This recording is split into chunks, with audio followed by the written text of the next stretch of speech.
নবীজি সাল্লাল্লাহু আলাইহি ওয়াসাল্লাম দুই হাত উঁচু করে কান্না করে অঝোর ধারায় চোখ দিয়ে পানি পড়তেছে আর বলে, আল্লাহ আমার উম্মত, আর কিছুই বলেন না। কিন্তু আসলে কি বলতে চান আল্লাহ তাআলা জানেন। আল্লাহ তাআলা জিবরাইল আলাইহিস সালামকে বলে, জিবরাইল যাও মুহাম্মাদের কান্নার কারণ জিজ্ঞাসা করো, যদিও আমি কান্নার কারণটা জানি, যাও জিজ্ঞাসা করো। জিবরাইল আলাইহিস সালাতু ওয়াস সালাম চলে আসছে আমার আপনার নবীজির কাছে, এসে বলে, আপনি কান্না করেন কেন? যদিও আপনার কান্নার কারণ আল্লাহ তাআলা জানে, এরপরেও আপনার কাছে জানতে চায়। এইবার নবী উম্মতের কথা সব খুলে বলছে, উম্মতের নাজাতের কথা সব খুলে বলছে, উম্মতের ব্যাপারে যত কথা সব জিবরাইল আলাইহিস সালামের কাছে বলছে। জিবরাইল আলাইহিস সালাম আল্লাহ তাআলার কাছে গিয়ে বললেন, আল্লাহ তাআলা বলে, যাও জিবরাইল মুহাম্মদ আমার হাবিবকে জানায় দাও, আমি তাকে তার উম্মতের ব্যাপারে অসন্তুষ্ট করব না, বরং অচিরেই আমি তার উম্মতের ব্যাপারে তাকে সন্তুষ্ট করব। দুনিয়ায় থাকতে উম্মতের ব্যাপারে আল্লাহ তাআলার পক্ষ থেকে রাজি খুশির খবর নবী নিয়ে আসছেন। পবিত্র কোরআনুল কারীমের সূরাতুদ দুহা, এই সূরার মধ্যে আল্লাহ তাআলা আমার আপনার নবীজিকে কিছু সুসংবাদ দিয়েছেন। এর মধ্যে একটা সুসংবাদ, ওয়ালা সাউফা ইউতিকা রাব্বুকা ফাতারদা, আপনার রব আপনাকে অচিরেই এমন কিছু দিবেন যে আপনি খুশি হয়ে যাবেন। এই হাদিসটা এই আয়াতের তাফসিরে আসছে। তা বলতেছে আপনার রব অচিরেই আপনাকে এত কিছু দিবেন যে আপনি খুশি হয়ে যাবেন। এর জবাবে নবীজি কি বলেন? নবী বলেন, আমি ততক্ষণ পর্যন্ত খুশি হব না যতক্ষণ আমার সব উম্মতকে আল্লাহ মাফ না করবে। সুবহান, সব উম্মতকে যদি মাফ করে তাইলেই আমি খুশি হব, নইলে এই পর্যন্ত আমি খুশি হব না যতক্ষণ না সব উম্মতকে আল্লাহ মাফ না করবে। তাহলে উম্মতের প্রতি নবীজির মায়া মোহাব্বত ভালোবাসা কত বেশি, উম্মতের ব্যাপারে নবীজির ফিকির কেমন ছিল, চিন্তা কেমন ছিল, হোক সে কাফের হোক সে মুমিন।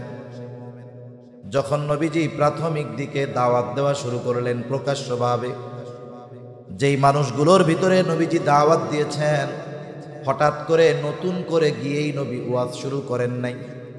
যেমন আমি আপনাদের এইখানে আসছি, আমি অনেককে চিনি না, অনেকে আমারে চিনে না।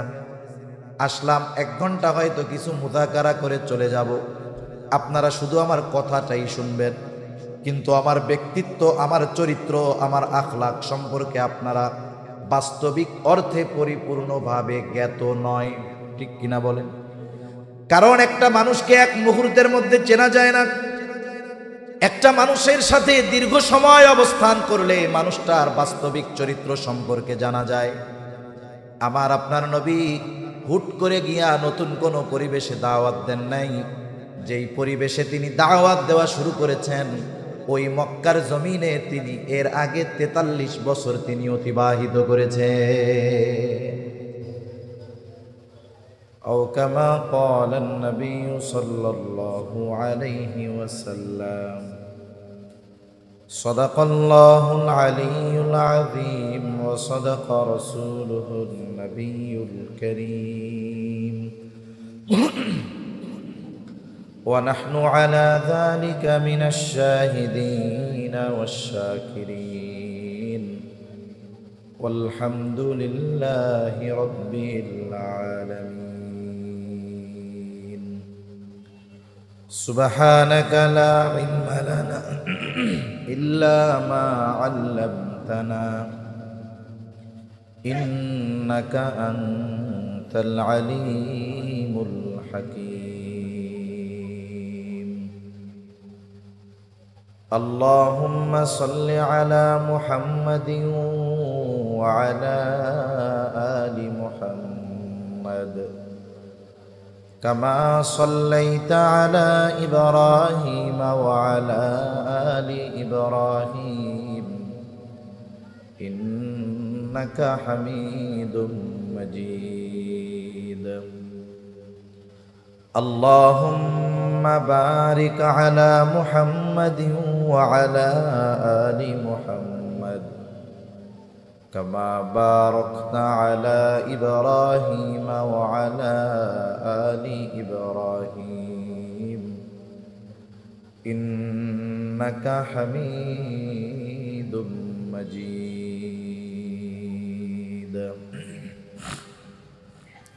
الحمد لله ঐতিহ্যবাহী চট্টগ্রাম জেলার অন্তর্গত হাটহাজারী পৌরসভাধীন হাটহাজারী মেডিকেল গেট একতা যুব সংঘ ও এলাকাবাসীর উদ্যোগে আয়োজিত ষষ্ঠ বার্ষিক ইসলামী সম্মেলনের সম্মানিত শ্রদ্ধেয় সভাপতি, আজকের এই আয়োজনের প্রধান অতিথি শেখুল হাদিস আল্লামা শেখ আহমদ হাফিজাহুল্লাহ, শেখুল হাদিস ও সদরে মুদাররিস আল জামিয়াতুল আহলিয়া দারুল উলুম মুঈনুল ইসলাম হাটহাজারী, বিশেষ অতিথিবৃন্দ সহ সম্মানিত শ্রদ্ধেয় উলামায়ে কেরাম, সামনে উপস্থিত মুরব্বিয়ানে কেরাম, সমবয়সী যুবক বন্ধু, স্নেহের ছোট ভাই, পর্দার অন্তরালে অবস্থানরতা সম্মানিতা শ্রদ্ধেয়া মা ও বোন, দয়াময় আল্লাহ রব্বুল আলামিনের দরবারে অগণিত শুকর যে মহান মালিক হায়াতে বরকত দিয়ে সুস্থ রেখে সুবিজ্ঞ উলামায়ে কেরামের জবান থেকে খুবই গুরুত্বপূর্ণ কথা আপনারা শুনতেছিলেন। সেই ধারাবাহিকতায় কিছু দ্বীনি মুযাকারা করার লক্ষ্যে আমি আপনাদের খেদমতে উপস্থিত হয়েছি।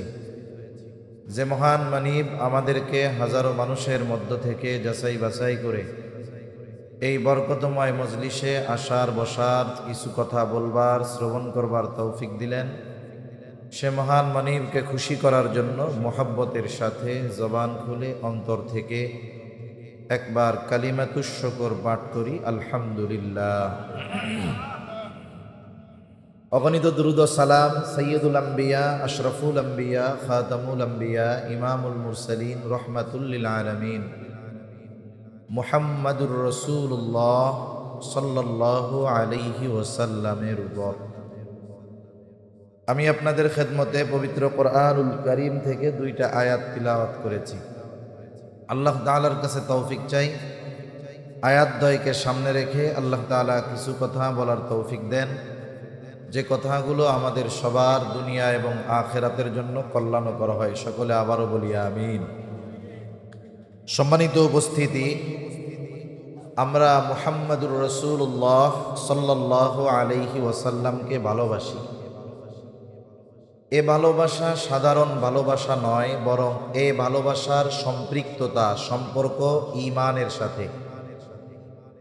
এই দৃষ্টিকোণ থেকে প্রত্যেকটা মুমিন আশিকে রাসূল। প্রত্যেকটা মুমিন কি একটু বলেন তো? আশিকে রাসূল। বাস্তবতায় এটা দাবি করার কোনো বিষয় নয়। মুখে দাবি করলেই আশিকে রাসূল হওয়া যায় না। বাস্তবতায় আশিকে রাসূল, তার মধ্যে কিছু কোয়ালিটি থাকে, গুণ থাকে। ওই গুণ কারো মধ্যে যদি থাকে, ওই কোয়ালিটিগুলো যদি কারো মধ্যে থাকে, তাকে মুখ ফুলিয়ে উঁচু আওয়াজে বলা লাগবে না যে আমি আশিকে রাসূল। ওই গুণগুলো থাকলে এমনিই আল্লাহ তাআলার তালিকায় তার নামটা আশিকে রাসূলদের মধ্যে অন্তর্ভুক্ত হয়ে যাবে। ঠিক কিনা বলেন? আমরা তো আশিকে রাসূল। নবীজিও তো উম্মতের ব্যাপারে আশিক ছিলেন। ভালোবাসা, মোহাব্বত শুধু যে আমাদের নবীর প্রতি আমাদের আছে তা নয়, বরং নবীজিরও উম্মতের প্রতি ভালোবাসা, মোহাব্বত, মায়া আছে না নাই? কত বেশি আছে। আমরা যত ভালোবাসি নবীকে, তার চাইতে অগণিত গুণ বেশি ভালো নবী আমাদেরকে বাসেন। বাস্তবতা হলো, আসলে কে কাকে ভালোবাসে বোঝা যায় কেমনে? আসলে যে আমাকে আপনাকে মুসিবতের সময় দূরে ঠেলে দেয় না, মুসিবতের সময় পাশে থাকে, বিপদে পাশে থাকে, বাস্তবেই সে আমাকে আপনাকে ভালোবাসে। এ দুনিয়াতে অনেক মানুষ এমন আছে যে শুধু এসে মুখ দিয়ে বলবে, ভাই আপনাকে খুব ভালোবাসি। এখন সেই লোকের সাথে বাজারে গেছে। ওই লোকটা বাজারে গিয়ে একটা মুসিবতে পড়েছে। ও চিন্তা করতেছে, মুসিবতে পড়ছি, আমি তো আর একা না, আমার সাথে আমার এমন একজন মানুষ আছে, যদি জীবন দেওয়া লাগে তাও সে দিয়ে দিবে। এই চিন্তা করতেছে, আর ডানে বামে তাকায় দেখে সে আছে কিনা। কিন্তু ডানে বামে তাকায় দেখে যেই লোক তারে জীবন দিতে প্রস্তুত ছিল, বারবার মুখ দিয়া বলতো, তাকে বিপদে দেখে সে তাকে বিপদে ফেলায়া ভাগছে। এখন আপনি বাড়িতে আসার পরে ওই লোক আবার আপনার কাছে আসছে, আইসা গলা জড়ায়া ধরে বলে, আপনারে খুব ভালোবাসি, আপনার জন্য জীবন দিয়া দিব। বলেন তো, এই যে ভালোবাসার কথা মুসিবতে পড়ার আগে যখন শুনতেন খুব ভালো লাগতো, কিন্তু যখন মুসিবতে পড়ার পরে ও আপনাকে একা রাইখা চলে আসছে, ওর আচার আচরণ চরিত্র জানার পরে ও মুখ দিয়ে যদি বলে আপনারে খুব ভালোবাসি, তখন এই কথা শুনতে আর ভালো লাগবে না। তাহলে যে কথাটা বোঝানোর জন্য বলতেছিলাম, যে আসলে বিপদে যে পাশে থাকে সেই আমাদের আসলে ভালোবাসে। দুনিয়ার বিপদ আপদ মুসিবত, চোখ দুটা বন্ধ হলে দুনিয়ার বিপদ আপদ মুসিবত সব শেষ। আসল মুসিবত তো হবে কিয়ামতের দিন। ওই মুসিবত মানুষ এতটা ভীত হবে, ওই মুসিবতে মানুষ এতটা চিন্তিত হবে যে সেই দিন ভাই ভাইকে চিনবে না, মা তার সন্তানকে চিনবে না, সবাই সবার থেকে লুকিয়ে থাকবে, পলায়ন করবে। অথচ এই দুনিয়াতে একটা মানুষ 14 ঘন্টা 15 ঘন্টা পরিশ্রম করে, 14-15 ঘন্টা পরিশ্রম করার পরে যখন লোকটা বাসায় যায়, বাসায় গিয়ে যখন তার মা বাবা স্ত্রী ছোট সন্তানের চেহারা দেখে, এই যে 14-15 ঘন্টা তার যে কষ্ট ছিল, বাচ্চার চেহারা দেখা মাত্রই সব কষ্ট নিমেষে দূর হয়ে যায়। যারা প্রবাসে থাকে, সৌদিতে থাকে, মিডল ইস্টে থাকে, কত কষ্ট তাদের। প্রচণ্ড রৌদ্রের ভিতরে পরিশ্রম করে, কেউ কনস্ট্রাকশনের কাজ করে। এই মানুষগুলো 15-16 ঘন্টা ডিউটি করে, বাসায় এসে রান্না বান্না খাওয়া দাওয়ার সময় কম, 6 ঘন্টা ঘুমোতে পারে, এই রকম প্রবাসী কম আছে।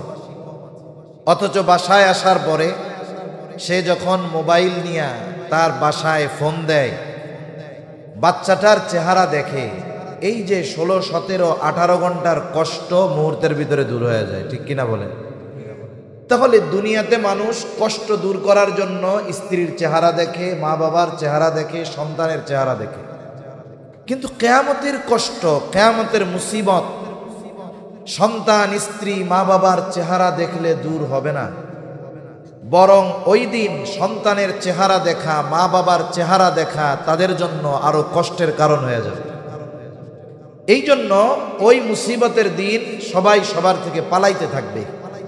আল্লাহ তাআলা বলেন, ইয়াউমা ইয়াফিরুল মারউ মিন আখিহি ওয়া উম্মিহি ওয়া আবিহি ওয়া সাহিবাতিহি ওয়া বানিহি লিকুল্লি ইমরিইন মিনহুম ইয়াউমাইযিন শা'নুন ইউগনিহি।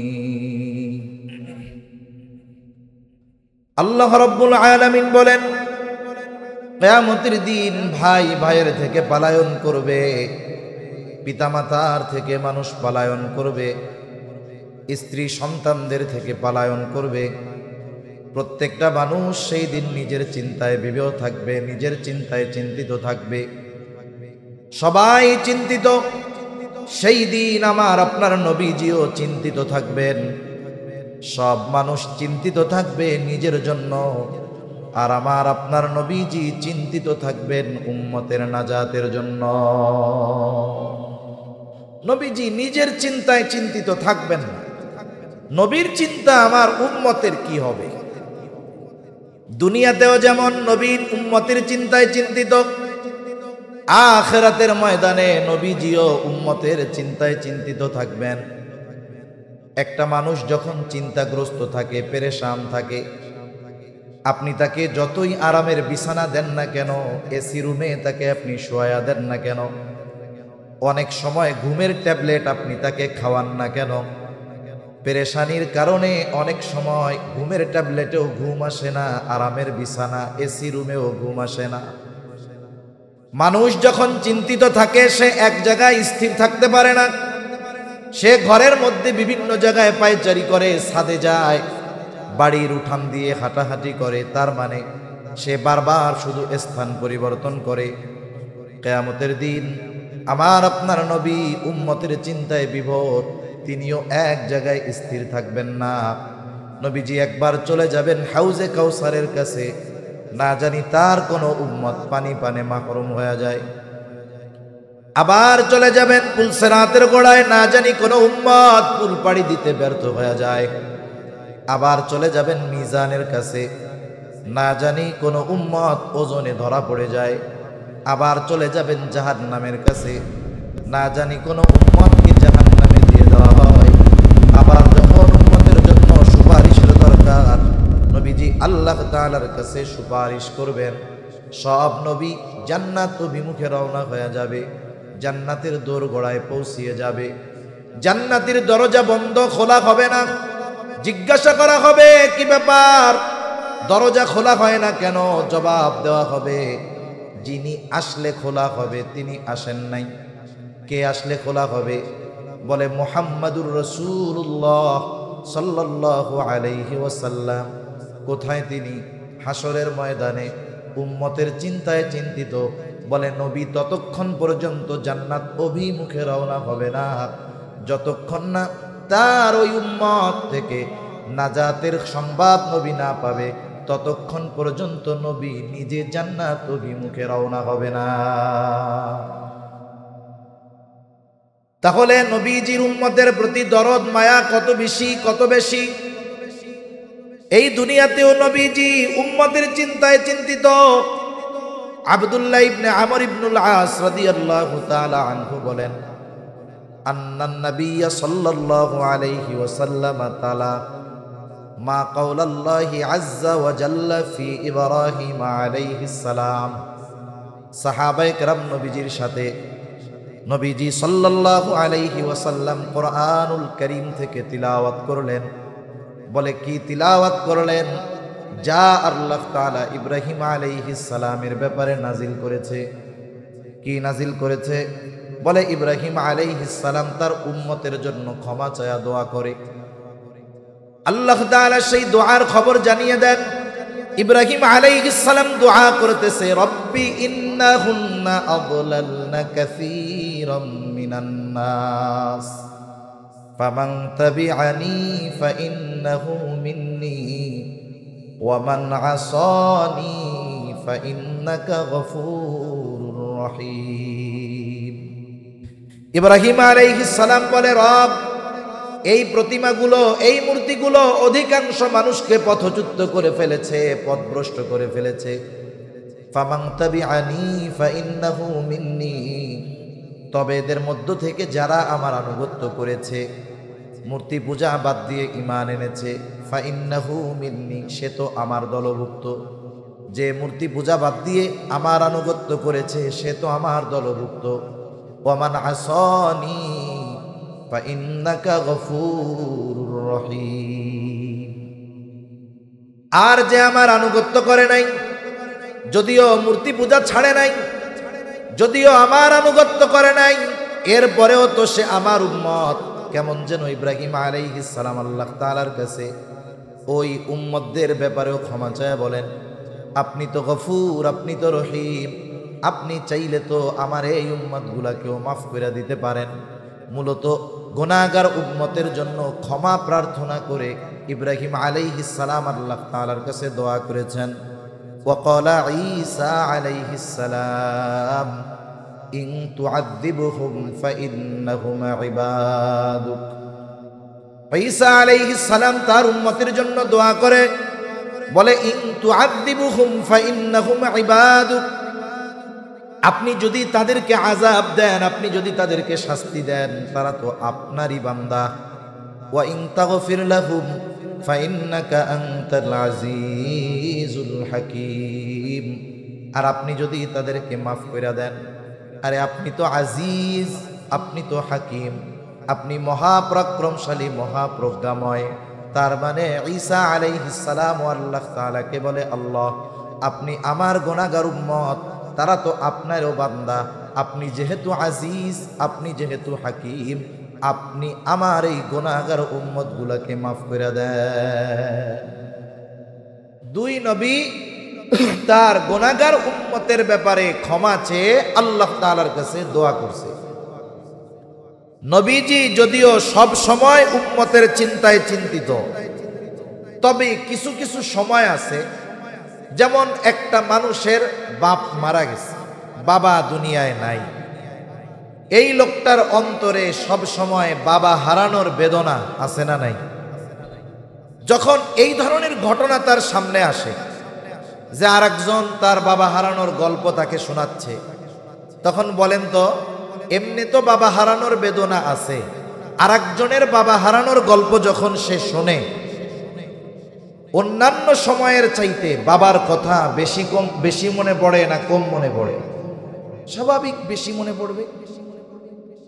দুই নবীর উম্মতের ব্যাপারে এই দোয়া যখন নবীজি তিলাওয়াত করলেন, নবীজির অন্তরে গুনাহগার উম্মতের চিন্তা, গুনাহগার উম্মতের মায়া, তাদের প্রতি ভালোবাসা, দরদ উতলায়া উঠছে। এইবার নবী কি করলেন? বলে ফারাফা ইয়াদাইহি ওয়া ক্বালা আল্লাহুম্মা উম্মতি উম্মতি ওয়া বাকা। নবীজি সাল্লাল্লাহু আলাইহি ওয়াসাল্লাম দুই হাত উঁচু করে কান্না করে, অঝোর ধারায় চোখ দিয়ে পানি পড়তেছে, আর বলে আল্লাহ আমার উম্মত, আমার উম্মত, আর কিছুই বলেন না। কিন্তু আসলে কি বলতে চান আল্লাহ তাআলা জানেন। আল্লাহ তাআলা জিবরাইল আলাইহিস সালামকে বলে, জিবরাইল যাও মুহাম্মাদের কান্নার কারণ জিজ্ঞাসা করো, যদিও আমি কান্নার কারণটা জানি, যাও জিজ্ঞাসা করো। জিবরাইল আলাইহিস সালাতু ওয়াস সালাম চলে আসছে আমার আপনার নবীজির কাছে, এসে বলে আপনি কান্না করেন কেন? যদিও আপনার কান্নার কারণ আল্লাহ তাআলা জানে, এরপরেও আপনার কাছে জানতে চায়। এইবার নবী উম্মতের কথা সব খুলে বলছে, উম্মতের নাজাতের কথা সব খুলে বলছে, উম্মতের ব্যাপারে যত কথা সব জিবরাইল আলাইহিস সালামের কাছে বলছে। জিবরাইল আলাইহিস সালাম আল্লাহ তাআলার কাছে গিয়ে বললেন, আল্লাহ তাআলা বলে, যাও জিবরাইল মুহাম্মদ আমার হাবিবকে জানায় দাও, আমি তাকে তার উম্মতের ব্যাপারে অসন্তুষ্ট করব না, বরং অচিরেই আমি তার উম্মতের ব্যাপারে তাকে সন্তুষ্ট করব। দুনিয়ায় থাকতে উম্মতের ব্যাপারে আল্লাহ তাআলার পক্ষ থেকে রাজি খুশির খবর নবী নিয়ে আসছেন। পবিত্র কোরআনুল কারীমের সূরাতুদ দুহা, এই সূরার মধ্যে আল্লাহ তাআলা আমার আপনার নবীজিকে কিছু সুসংবাদ দিয়েছেন। এর মধ্যে একটা সুসংবাদ, ওয়ালা সাউফা ইউতিকা রাব্বুকা ফাতারদা, আপনার রব আপনাকে অচিরেই এমন কিছু দিবেন যে আপনি খুশি হয়ে যাবেন। এই হাদিসটা এই আয়াতের তাফসিরে আসছে। তা বলতেছে আপনার রব অচিরেই আপনাকে এত কিছু দিবেন যে আপনি খুশি হয়ে যাবেন। এর জবাবে নবীজি কি বলেন? নবী বলেন, আমি ততক্ষণ পর্যন্ত খুশি হব না যতক্ষণ আমার সব উম্মতকে আল্লাহ মাফ না করবে। সুবহানাল্লাহ। সব উম্মতকে যদি মাফ করে তাইলেই আমি খুশি হব, নইলে এই পর্যন্ত আমি খুশি হব না যতক্ষণ না সব উম্মতকে আল্লাহ মাফ না করবে। তাহলে উম্মতের প্রতি নবীজির মায়া, মুহাব্বত, ভালোবাসা কত বেশি! উম্মতের ব্যাপারে নবীজির ফিকির কেমন ছিল, চিন্তা কেমন ছিল, হোক সে কাফের হোক সে মুমিন। যখন নবীজি প্রাথমিক দিকে দাওয়াত দেওয়া শুরু করলেন প্রকাশ্যভাবে, যেই মানুষগুলোর ভিতরে নবীজি দাওয়াত দিয়েছেন, হঠাৎ করে নতুন করে গিয়েই নবী ওয়াজ শুরু করেন নাই। যেমন আমি আপনাদের এইখানে আসছি, আমি অনেককে চিনি না, অনেকে আমারে চিনে না। আসলাম 1 ঘন্টা হয়তো কিছু মুযাকারা করে চলে যাব, আপনারা শুধু আমার কথাটাই শুনবেন, কিন্তু আমার ব্যক্তিত্ব, আমার চরিত্র, আমার আখলাক সম্পর্কে আপনারা বাস্তবিক অর্থে পরিপূর্ণভাবে জ্ঞাত নয়। ঠিক কিনা বলেন? কারণ একটা মানুষকে 1 মুহূর্তের মধ্যে চেনা যায় না। একটা মানুষের সাথে দীর্ঘ সময় অবস্থান করলে মানুষটার বাস্তবিক চরিত্র সম্পর্কে জানা যায়। আমার আপনার নবী হুট করে গিয়া নতুন কোনো পরিবেশে দাওয়াত দেন নাই। যেই পরিবেশে তিনি দাওয়াত দেওয়া শুরু করেছেন, ওই মক্কার জমিনে তিনি এর আগে ৪৩ বছর তিনি অতিবাহিত করেছে। ৪৩ বছর, নবুয়তির ৩ বছর পরে প্রকাশ্যে দাওয়াতের নির্দেশ এসেছে। এর মধ্যে শৈশবের কয়েক বছর বাদ দেন, ৪০ বছর তো তিনি মক্কাবাসীর মধ্যে ছিলেন। মক্কাবাসী তো নবীজিকে ভালো মতো চিনে, নবীজিও মক্কার প্রত্যেকটা মানুষকে ভালো মতো চিনতেন। নবীজির চরিত্রের ব্যাপারে কাফেররা কতটা অবগত ছিল যে নবীজির বয়স যখন ২০-এর কোঠায়, তখনই মক্কার মানুষ আমার আপনার নবীজির উপাধি দিয়েছিল আল আমিন, আস সাদিক, বিশ্বস্ত, আমানতদার, সত্যবাদী। এই মানুষটা গোটা হায়াতে একটা মিথ্যা কথা বলে নাই। কেমন ছিল তিনি? আল্লাহ তাআলা তো আমার আপনার নবীজির সত্যবাদিতার সত্যায়ন করেছেন, সাক্ষ্য দিয়েছেন। কিন্তু এর আগেই কাফেররা আমার আপনার নবীজির সত্যবাদিতায় মুগ্ধ হয়ে গেছে। যখন প্রকাশ্যে দাওয়াত দেওয়ার নির্দেশ আল্লাহ তাআলার পক্ষ থেকে আসলো, ওয়া আনদির আশীরাতাকাল আকরাবিন, এখন আর গোপনে দাওয়াত নয়, দাওয়াত দিতে হবে প্রকাশ্যে। আত্মীয় স্বজন, পাড়া প্রতিবেশী সবার কাছেই দাওয়াত পৌঁছায়া দিতে হবে। নবীজি দাঁড়ায় গেছেন সাফা পাহাড়ের উপর, মক্কাবাসীকে ডাক দিয়েছেন। এমনি কেউ যদি ওই পাহাড়ের উপরে উঠে মক্কার মানুষের কাছে সাহায্য চাইতো, ছুটে আসতো। আজকে ডাক দিচ্ছে আল আমিন, দলে দলে সকলে চলে আসছে। মুহাম্মদ, আমাদেরকে কেন একত্রিত করছো? নবীজি এইবার তাদেরকে প্রশ্ন করলেন, আমি যদি তোমাদেরকে এই সংবাদ দেই, এই পাহাড়ের পেছন দিকে পাদদেশে একদল অশ্বারোহী সৈন্য তোমাদের উপরে আক্রমণ করার জন্য প্রস্তুতি গ্রহণ করতেছে, আকুনতুম মুসাদ্দিকিয়া, তোমরা কি আমার এই কথা বিশ্বাস করবা নাকি? নবীজি জিজ্ঞাসা করার সাথে সাথে উপস্থিত সকলে সমস্বরে জবাব দিয়ে বলে, কেন নয়, অবশ্যই বিশ্বাস করব, কারণ ইতিপূর্বে আমরা তোমাকে সব সময় সত্যবাদী পেয়েছি। ইতিপূর্বে তুমি আমাদের সাথে গোটা হায়াতে মিথ্যা কথা বলো নাই, আর আজকে মিথ্যা কথা বলবা? এইরকম একজন সত্যবাদী, যার চরিত্রের ব্যাপারে কাফেররা সম্পূর্ণভাবে অবগত, এইরকম একজন মহামানব তাদেরকে দাওয়াত দিতে গেছে। কি করছে? এই দাওয়াত তারা গ্রহণ করে না, যার ব্যাপারে তারা সব কথা বিশ্বাস করে। কিন্তু যখন নবী বললেন, আমি তোমাদের কাছে আল্লাহর পক্ষ থেকে প্রেরিত রাসূল, আল্লাহ তাআলা আমাকে নবী বানিয়ে পাঠিয়েছেন, আল্লাহ এক, তার সাথে শিরিক কইরো না, তারই ইবাদত করো, তাহলে কি হবে? বলে আখিরাতে নাজাত পাবা, জান্নাতে চলে যাবা, জীবনটা সফল হয়ে যাবে। এই যে তাদের কল্যাণের কথা যখন নবীজি বললেন, এইবার ওই মানুষগুলো তার দুশ্মন হয়ে গেল। যেই মানুষগুলো বলেছিল তুমি আস-সাদিক, তুমি আল আমিন, সেই মানুষগুলোই তার বিরুদ্ধাচরণ শুরু করে দিল। একটা বিষয় হলো, আমি আপনি যদি অপরিচিত কোনো মানুষের কাছ থেকে কোনো খারাপ ব্যবহার পাই, মনে করেন এক জায়গায় গেছি, মানুষ সেও আমাকে চিনে না, আমিও তাকে চিনি না, অথবা আপনিও তাকে চিনেন না, সেও আপনাকে চিনে না, অপরিচিত, হঠাৎ দেখা হয়েছে।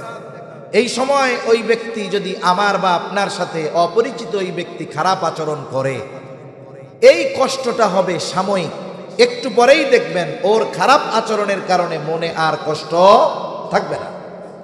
কিন্তু ওই ব্যক্তির খারাপ আচরণটা যদি আপনার আমার কোনো বন্ধু করে, বলেন তো কষ্ট বেশি লাগবে কি লাগবে না? ওই খারাপ আচরণটা যদি কোনো সন্তান তার বাবার সাথে করে, তাইলে কষ্ট আরো বেশি লাগবে কি লাগবে না? তার মানে যারা পরিচিত, আত্মীয় স্বজন, এদের দ্বারা যদি কোনো আঘাত আসে, এরা যদি আমাকে আপনাকে বাস্তবিক কথাগুলো অবিশ্বাস করে, তাহলে আমার আপনার কষ্ট বেশি লাগবে, এটা স্বাভাবিক ব্যাপার। তখন কি হবে? হায় রে, আমি এদের সাথে চলি, ওরা আমার চরিত্রের ব্যাপারে জানে, আমি মিথ্যা কথা বলি না, অথচ তাদের উপকারার্থে, তাদের কল্যাণার্থে কত গুরুত্বপূর্ণ বিষয় তাদের বললাম, ওরা আমার কথা মানলো না। একটা ডিপ্রেশন, একটা চিন্তা হয়তো আমার আপনার মধ্যে আসবে, এবং ওই চিন্তা হয়তো আমার আপনার অসুস্থতার কারণও হয়ে যেতে পারে। নবীজি যখন কাফেরদের মধ্যে দাওয়াত দিচ্ছেন আত্মীয় স্বজন, কিন্তু তারা কেউ নবীজির এই কথাগুলো মেনে নেয় না, বরং নবীজির উপরে তাদের পাল্টা প্রতিক্রিয়া। নবীজি কি করলেন? নবীজির টেনশনে খাওয়া বন্ধ হয়ে গেল, নবীজি অসুস্থ হয়ে গেলেন। হয়তো দুইটা কারণ হতে পারে। এক নাম্বার কারণ, হয়তো তিনি চিন্তা করতেছিলেন যে আমাকে দেওয়া দায়িত্ব আমি যথাযথভাবে পালন করতে পারতেছি কিনা। দ্বিতীয় বিষয় হলো যে এদেরকে আমি এমন সত্য কথা বলতেছি, এরা আমার যত আপনজন হোক না কেন, প্রিয়জন হোক না কেন, এরা যদি ঈমান না আনে, আমার কথাগুলো মেনে না নেয়, তাহলে অনন্তকাল তাদের জাহান্নামে অবস্থান করা লাগবে। অনেক সময় মানুষ আপনজন প্রিয়জনের কষ্টের কথা চিন্তা করে নিজেও কষ্ট পায়। রাসূলুল্লাহ সাল্লাল্লাহু আলাইহি ওয়াসাল্লাম টেনশনে খাওয়া দাওয়া বন্ধ হয়ে গেছে, অসুস্থ হয়ে গেছেন। আর আল্লাহ রাব্বুল আলামিন আমার আপনার নবীকে বলতেছেন, লাআল্লাকা বাখিউন নাফসাকা আল্লা ইয়াকুনু মুমিনিন। এরা ঈমান না আনার কারণে আপনি নিজেকে নিজে মৃত্যু মুখে ঠেলে দিচ্ছেন কেন? আপনার দায়িত্ব তো এইটা না। আপনি এই কথাগুলো তাদের কাছে পৌঁছিয়ে দিবেন। তারা যদি কথা গ্রহণ করে তারা কামিয়াব, আর যদি তারা কথা গ্রহণ না করে এই ব্যর্থতা তাদের। আপনি আপনার দায়িত্ব পালন করেন। আপনাকে যেই দায়িত্ব দেওয়া হয়েছে আপনি আপনার কথাগুলো তাদের কাছে পৌঁছিয়ে দেন। এটা যদি আপনি করেন আপনার দায়িত্ব শেষ। তাহলে চিন্তার বিষয় যেটা, বুঝবার জন্য যেটা বলেছি, যে উম্মত দ্বীনের কথা না মানার কারণে, ঈমান না আনার কারণে নবীজি নিজে চিন্তিত হতেন, এত চিন্তিত হতেন যে অসুস্থ হয়ে গেছেন। অসুস্থতার মাত্রা এত বেশি, আল্লাহ তাআলা বলতেছে আপনি তো সম্ভবত নিজেকে মৃত্যু মুখে ঠেলা দিবেন এরা ঈমান না আনার কারণে। এই মানুষগুলোর ক্ষতি হবে। নবীজির কষ্ট লাগে কেন? বলে তাদের প্রতি মায়া আছে এই জন্য। ঠিক কিনা বলেন? যদি ভালোবাসা মায়া না থাকতো, চিন্তা করতো যা ওদের যা হবে হোক, তাতে আমার কি। এজন্য রাসূলুল্লাহ সাল্লাল্লাহু আলাইহি ওয়াসাল্লাম উম্মতের ব্যাপারে বলতেন, তোমাদের মধ্যে আর আমার মধ্যে উদাহরণ হলো ওই ব্যক্তির ন্যায় যে আগুন প্রজ্বলিত করলো। গ্রাম অঞ্চলে এখনো দেখা যায়, যখন বিশেষ করে ফসলের সময় থাকে, ধানের সময় থাকে, কেউ যদি আগুন জ্বালায়, চতুর্দিক থেকে হাজারো পোকামাকড় আলো দেখে আগুনের কাছে আসে। এরা যে শুধু আগুন দেখতে আসে তা নয়, লাফায়া লাফায়া আগুনের মধ্যে পড়ে, পুড়ে আর মরে। লোকটা যতই চেষ্টা করুক না কেন সরায়া দেওয়ার জন্য, তারা সরে না, বরং আরো লাফায়া লাফায়া আগুনের মধ্যে এসে পড়ে।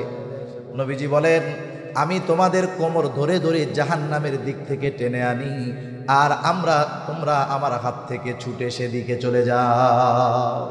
আমি চেষ্টা করি কোমর ধইরা তোমাদেরকে জাহান্নাম থেকে ফিরায় রাখবো, আর তোমরা আমার থেকে ছুটে ছুটে ওই দিকেই চলে যাও।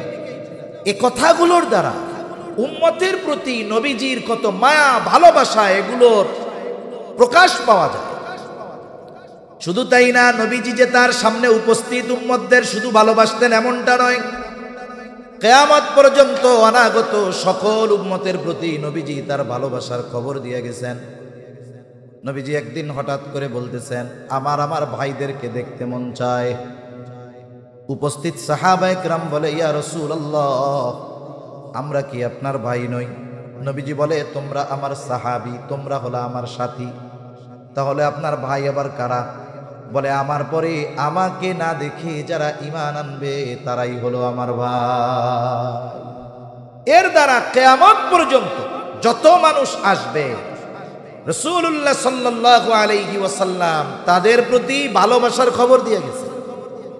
নবীজি শুধু তার ঈমানদার উম্মতদের ভালোবাসতেন এমনটা নয়, তার উম্মত হোক সে কাফের, তাকেও নবীজি ভালোবাসতেন। কারণ একটা বাবার যদি 3টা সন্তান থাকে, 2টা সন্তান ভালো, একটা যদি খারাপ হয়, বলেন তো কোনো মা বাবা আছে নাকি যে সন্তান খারাপ হওয়ার কারণে তাকে ভালোবাসে না? এরকম আছে কোনো মা বাবা?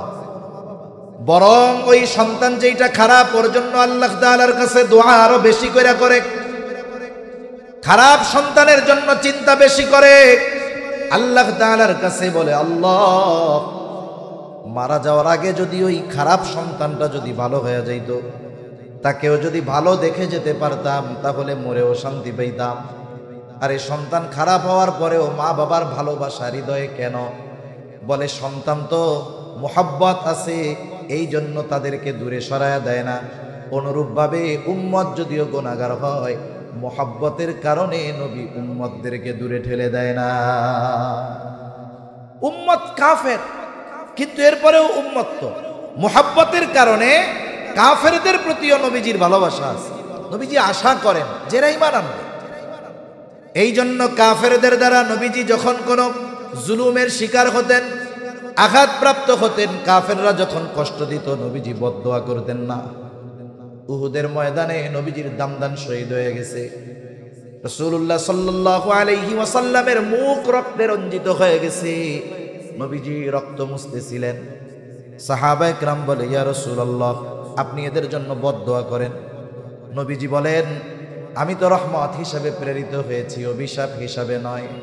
নবীজি দোয়া করলেন, আয় আল্লাহ, তারা আমার সাথে এমন আচরণ করতেছে, তারা তো জানে না। তারা যদি জানতো তাহলে আমার সাথে এমন আচরণ করতো না। ওই অবস্থাতেও নবীজি বদদোয়া করেননি। রাসূলুল্লাহ সাল্লাল্লাহু আলাইহি ওয়াসাল্লাম যখন তায়েফে গেছেন, মক্কার মানুষ যখন নবীর কথা মানে না, নবী চলে গেছেন তায়েফ, বানু সাকিব গোত্রে চলে গেছেন, যেই জায়গায় নবীজির একেবারে শৈশব কালের বড় একটা অংশ অতিবাহিত হয়েছে। ওইখানেও মক্কার কাফেররা নবীজির পেছনে দুষ্ট মানুষদেরকে লেলিয়ে দিল। নবীজিকে পাগল পাগল বলে তারা পাথর মারে। পাথরগুলো ধারালো চোখা ছিল বিধায় পাথরের আঘাতে নবীজির গায়ে ক্ষত হয়ে গেছে, রক্ত বের হওয়া শুরু হয়ে গেছে। রক্তে রঞ্জিত আমার আপনার নবী বারবার পড়ে যাইতেন, আবার উঠতেন। হযরত যায়েদ রাদিয়াল্লাহু তাআলা আনহু নবীজির সাথে একা ঠেকায় পারেন না। সারাদিন নবীজি দাওয়াত দিয়েছেন। রক্ত এত পরিমাণ বের হয়েছে যে গায়ের গোটা পোশাক ভিজে গেছে।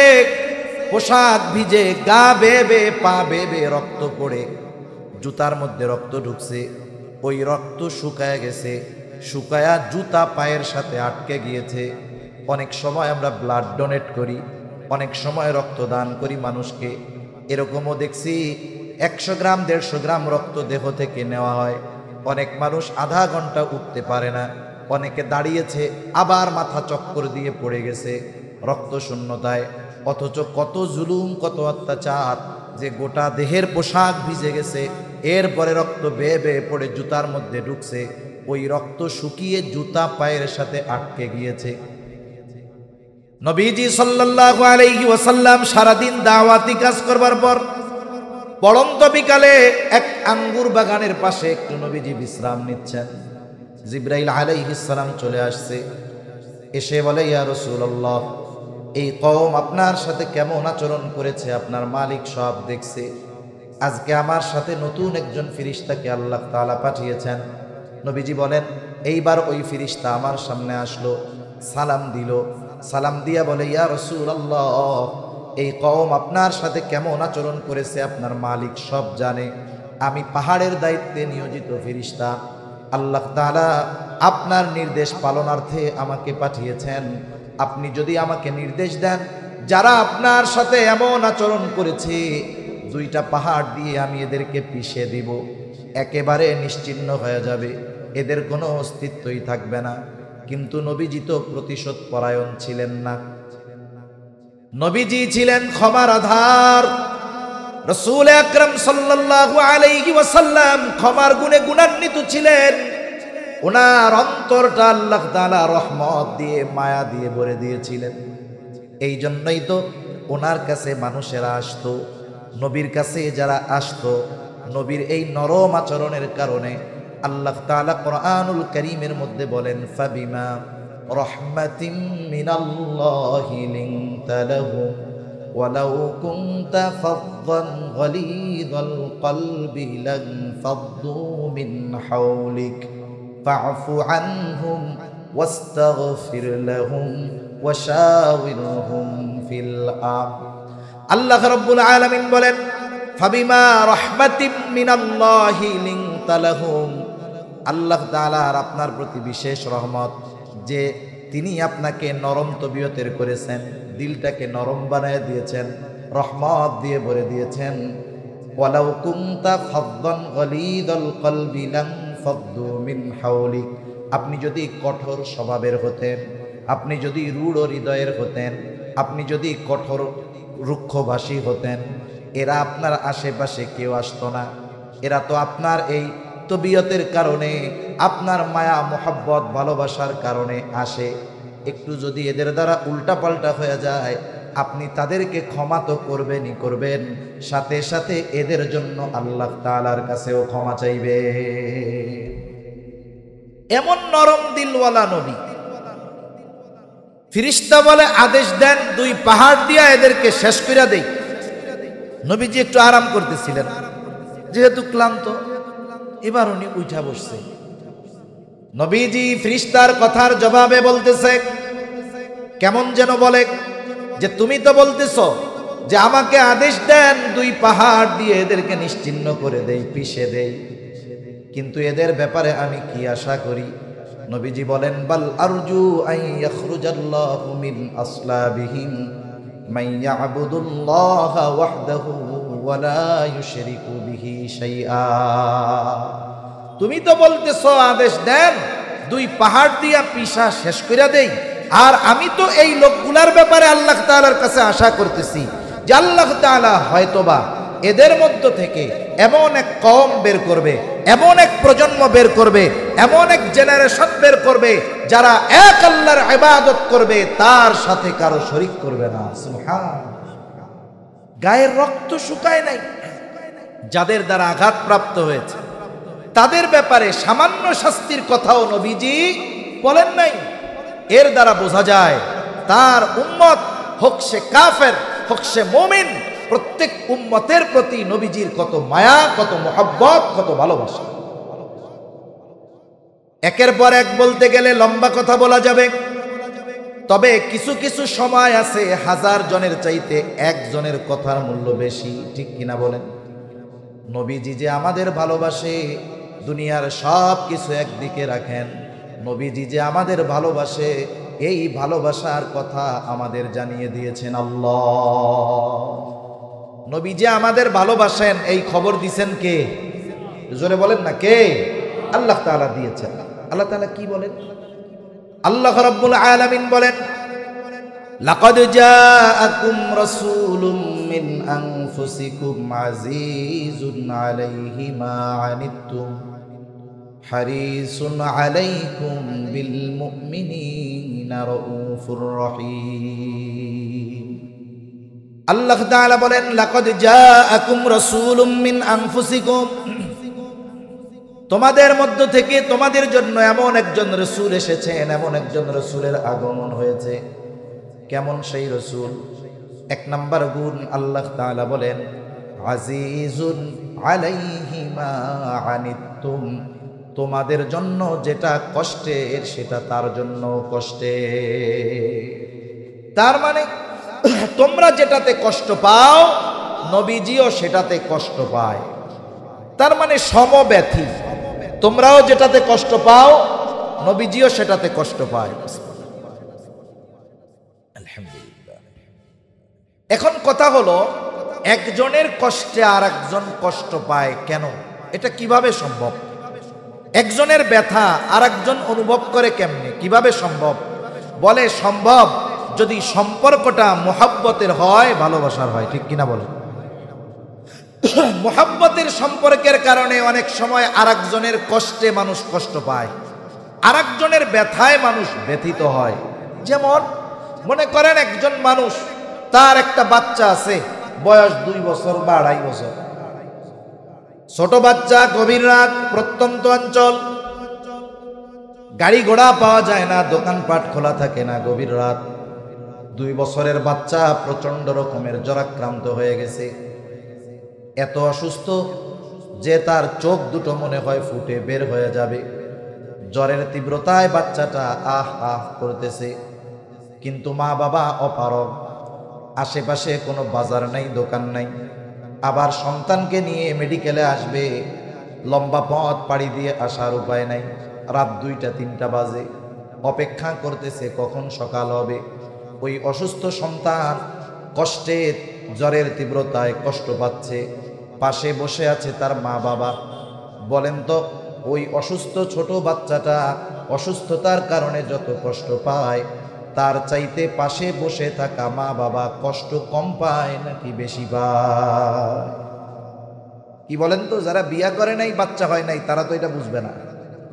যে বিবাহ করেছে, যার বাচ্চা আছে, তাকে জিজ্ঞাসা করবেন, এই মুহূর্তে তার মন চাইবে যে অসুস্থ আমি হয়ে যাই, কিন্তু আমার সন্তানটা সুস্থ হয়ে যায়।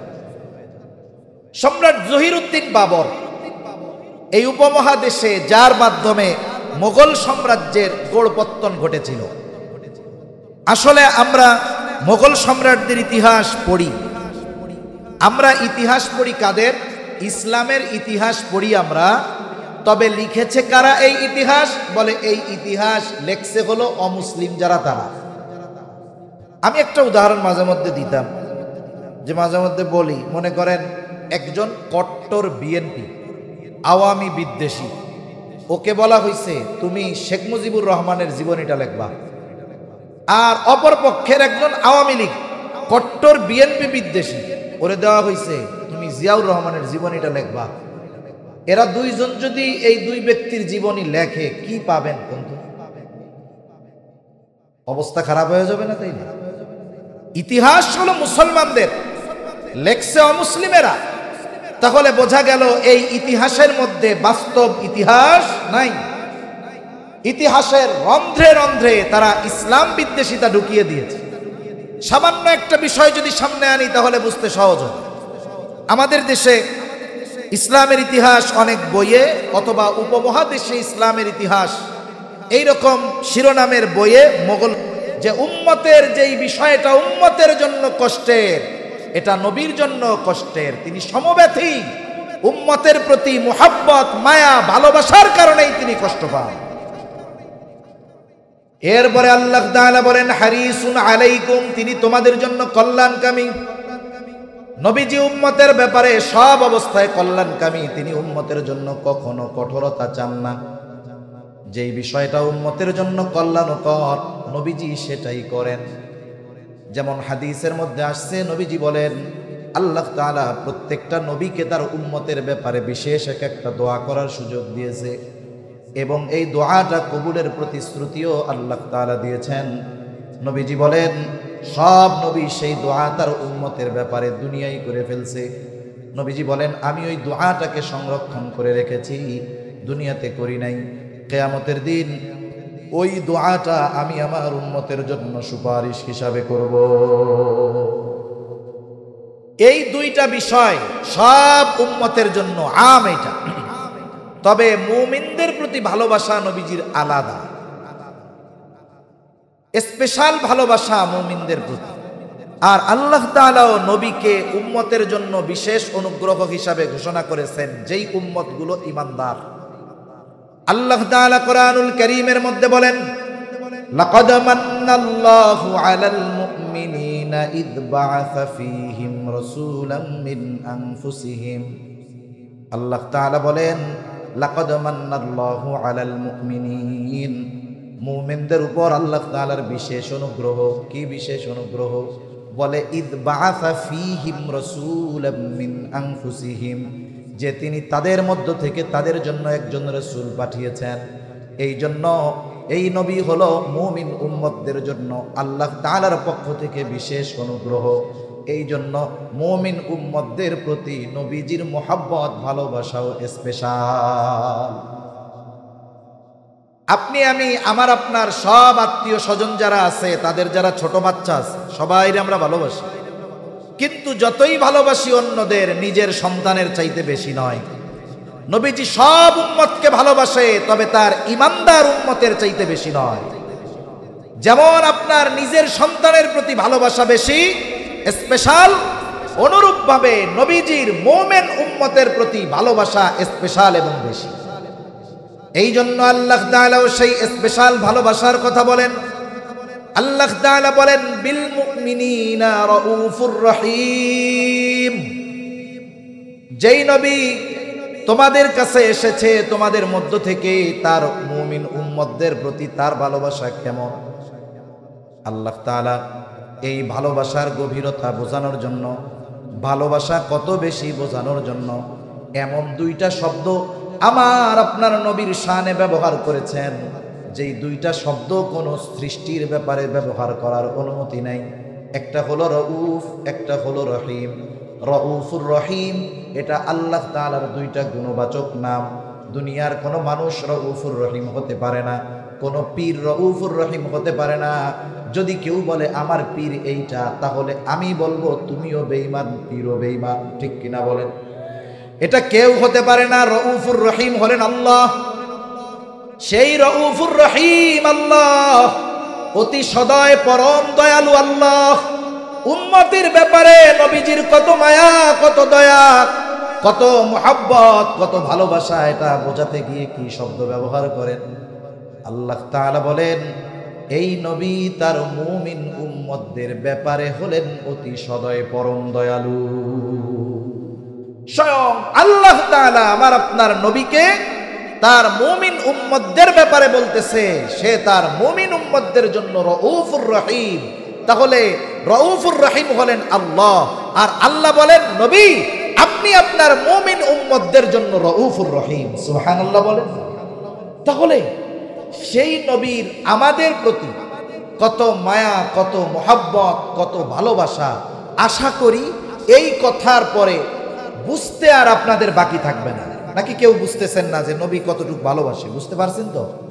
মনে রাখতে হবে, মহাসমুদ্রের গভীরতাকে পরিমাপ করা সম্ভব, হিমালয়ের চূড়ায় বারবার পৌঁছানো সম্ভব, কিন্তু উম্মতের প্রতি নবীজির দয়া মায়ার গভীরতা উচ্চতা পরিমাপ করা কিয়ামত পর্যন্ত সম্ভব নয়। এই নবী এত ভালোবাসেন আমাদের। এখন যেই নবী এত আমাদের ভালোবাসেন, সেই নবীকে কি আমাদের ভালোবাসার দরকার আছে না নাই? জোরে বলেন না, আছে না নাই? সেই নবীকে ভালোবাসা মুমিনের ঈমানের দাবি। সম্পর্কজনিত ভালোবাসা অনেক সময় আপ হতে পারে, ডাউন হতে পারে। আমার বাবা মা আমার কাছে সর্বোচ্চ ভালোবাসা পাবে, কিন্তু দ্বীনের কারণে বাবার বিরুদ্ধে আবার অস্ত্র ধারণ করা যাবে। ঠিক কিনা বলেন? বদরের ময়দানে সাহাবায়ে কেরামের এমন ঘটনা ঘটছে, সন্তান বাবার বিরুদ্ধে অস্ত্র ধারণ করেছে। এই জন্য মনে রাখতে হবে দুনিয়ার সম্পর্কের ভালোবাসা আপ ডাউন হয়, কিন্তু নবীর প্রতি উম্মতের ভালোবাসা আল্লাহর কসম ডাউন হওয়ার কোনো সুযোগ নাই, শুধু আপ হইতে হবে। এখানে ডাউন হওয়ার কোনো ওয়ে নাই, রাস্তা একটা, শুধু ভালোবাসা বাড়াতেই হবে। এটা মুমিনের ঈমানের দাবি। এই জন্য নবীজি বলেন লা ইউমিনু আহাদুকুম হাত্তা আকুনা আহাব্বা ইলাইহি মিন ওয়ালিদিহি ওয়া ওয়ালাদিহি ওয়ান নাসি আজমাইন। নবীজি বলেন তোমাদের মধ্য থেকে কেউ ততক্ষণ পর্যন্ত মুমিন হতে পারবে না যতক্ষণ না সে তার পিতা মাতা সন্তান সন্ততি এক কথায় সকলের চাইতে আমি নবীকে বেশি ভালো না বাসবে। আমরা সবাই নবীকে ভালোবাসতে চাই, আমরা চাই তো নবীকে ভালোবাসতে চাই। এখন নবীকে ভালোবাসবো কেমন? নিজ পদ্ধতিতে নাকি নবী যে পদ্ধতি বলে দিয়েছেন সেই পদ্ধতিতে? অবশ্যই নবীর বাতিয়ে দেওয়া পদ্ধতিতে যদি আমরা নবীকে ভালোবাসি, ওই ভালোবাসা নবীজি পর্যন্ত পৌঁছাবে। আর যদি নিজস্ব মন গড়া পদ্ধতিতে নবীকে ভালোবাসতে যাই, তাহলে অনেক সময় নিজের অজান্তে ভালোবাসার নামে বেয়াদবি হয়ে যাবে। এজন্য সুস্পষ্ট রীতিনীতি যেখানে আছে সেখানে নিজস্ব মন গড়া পদ্ধতিতে নবীকে ভালোবাসা লাগবে না। এখন আমরা তো নবীকে সামনে পাই নাই, আবু বকর নবীকে সামনে পেয়েছে, এই জন্য সব সম্পদ আইনা নবীর কাছে হাজির করছে। হযরতে তালহা নবীজিকে সামনে পেয়েছে, সেই জন্য উহুদের ময়দানে নিজের বুকটাকে পিঠটাকে নবীর জন্য ঢাল বানায় দিছে। আমাদেরও নবীকে ভালোবাসতে মন চায়। কেমনে ভালোবাসবো, কি করলে ভালোবাসা হবে নবী জানায় দেন। নবীজি বলেন মান আহাব্বা সুন্নতি ফাকাদ আহাব্বানি ওয়া মান আহাব্বানি কানা মাই ফিল জান্নাহ। নবীজির সুসংবাদ হইল নবীর সুন্নাতকে ভালোবাসতে হবে, নবীর সুন্নাতকে ভালোবাসলে নবীকে ভালোবাসা হবে। নবীকে যদি ভালোবাসতে পারি, নবীজি বলেন ওই ব্যক্তি আমার সাথে জান্নাতে অবস্থান করবে। নবীর সাথে জান্নাতে থাকতে চাই কারা একটু আদজা করি তো, নারায়ে তাকবীর। এই আওয়াজ তো এলো না, নারায়ে তাকবীর। সারা বাংলাদেশে কিছু হইলে আমরা হাটহাজারের দিকে তাকায়া থাকি, আওয়াজ এখান থেকে আগে উঠতে হবে। এজন্য এই জায়গার আওয়াজটাও একটু জোরে হওয়ার দরকার, ঠিক কিনা বলেন? নবীর সাথে জান্নাতে থাকতে পারবে, এর চাইতে বড় সুসংবাদ সাহাবায়ে কেরামের কাছে আর কিছুই ছিল না। রাসূলুল্লাহ সাল্লাল্লাহু আলাইহি ওয়াসাল্লামের কাছে একজন গ্রাম্য সাহাবী আসছে, গ্রামের সহজ সরল মানুষ। নবীজি আর একজনের সাথে কথা বলতেছেন। আদব হলো কেউ যদি কারো সাথে কথা বলে, কথার মধ্যে ব্যাঘাত সৃষ্টি না করা, কথা শেষ হবে এরপরে কথা জিজ্ঞাসা করা।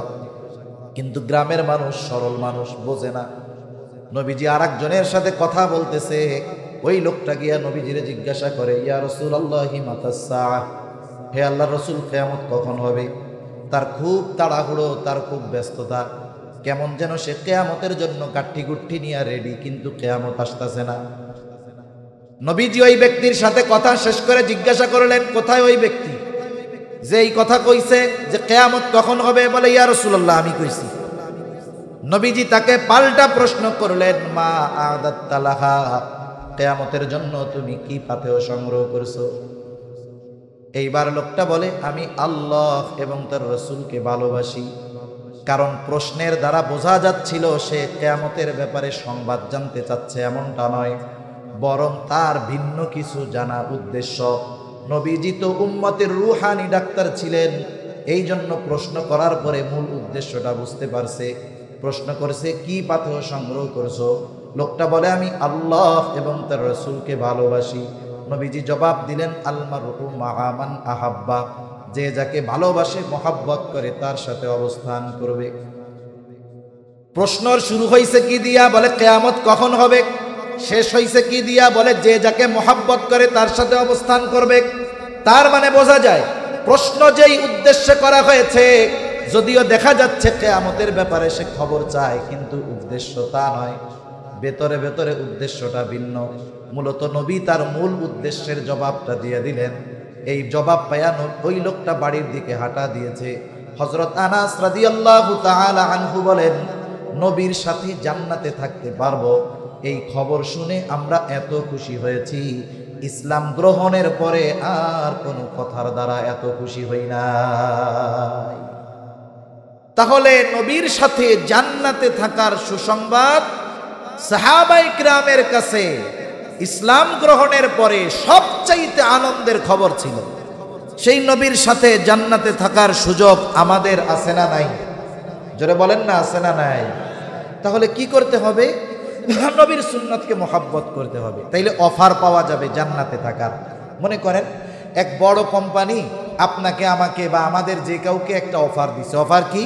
যে আপনাকে একটা বিমানের টিকিট দেওয়া হইল বিজনেস ক্লাসের।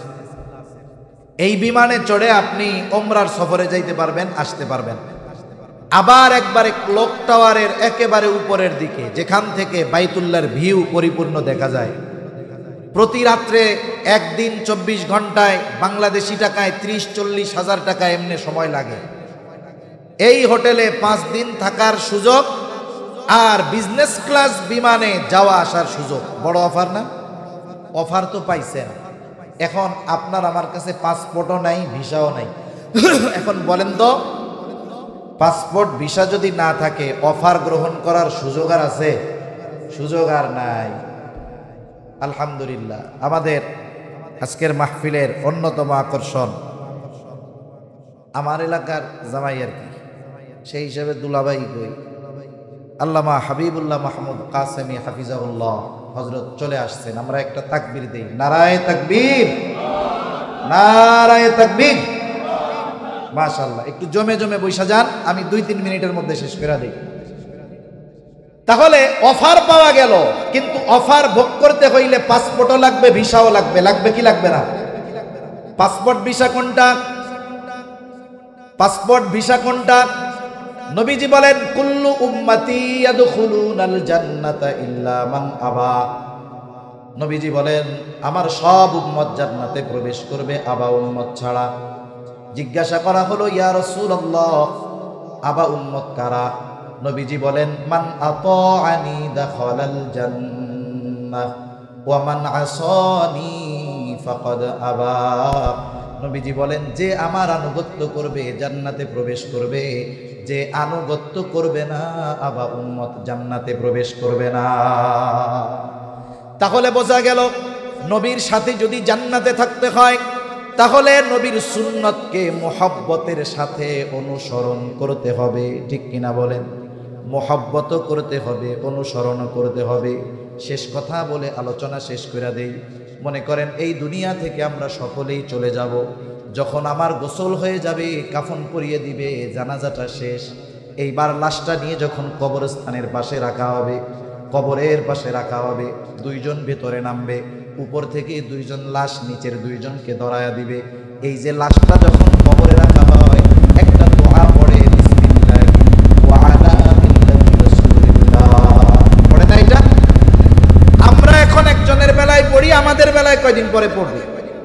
আসলে কি বলে ওই সময় বুজুর্গানে দ্বীনের ভাষায় বলি, বলে কি বলে, আল্লাহ রে আপনার নামে এমন এক ব্যক্তিরে কবরে রাখতেছি যার গোটা হায়াত সুন্নাতের উপরে অতিবাহিত হয়েছে, তার মানে নিজে সুন্নাতরে মোহাব্বত করত, অনুসরণ করত। আরে যখন মারা গেছে তখনও মোহাব্বত ছিল সুন্নাতের, সুন্নাতের উপরে ছিল। আরে কবরে যখন রাখতেছি এখনো তো সুন্নাতের উপরে আছে। এইটা হইল ওই জগতের ভিসা। মনে করেন দুনিয়ার জগৎ থেকে ট্রান্সফার হইছে কোথায়? বলে আলমে বরজখে। দুনিয়ার জগৎ থেকে নতুন জগৎ, বাংলাদেশ থেকে অন্য জগতে যাইতে গেলে ভিসা লাগে কি লাগে না? ওইটা হলো আলমে বরজখের ভিসা। এখন ভিসা যদি 2 নাম্বার হয়, ইমিগ্রেশনে যদি ধরা পড়ে